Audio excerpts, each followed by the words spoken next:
Ramai orang tunggu harga emas turun dulu baru nak beli. Tapi peliknya tuan-puan, setiap tahun harga barang tetap naik. Kearifan makcik bedah pun makin mahal tuan-puan. Ini kan pula emas.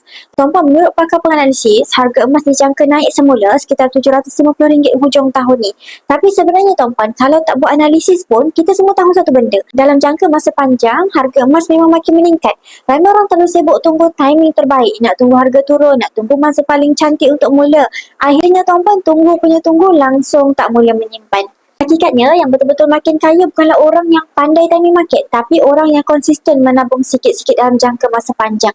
Sebab kekayaan ni tuan-puan, dia bukan dibina sekali besar, tapi dibina melalui disiplin kecil yang dibuat secara berulang kali. RM100 hari ini, tambah lagi bulan depan, kumpul lagi sedikit demi sedikit. Lama-lama tuan-puan akan nampak hasilnya. Sebab dalam simpanan emas tuan-puan, yang lebih penting daripada timing adalah konsistensi.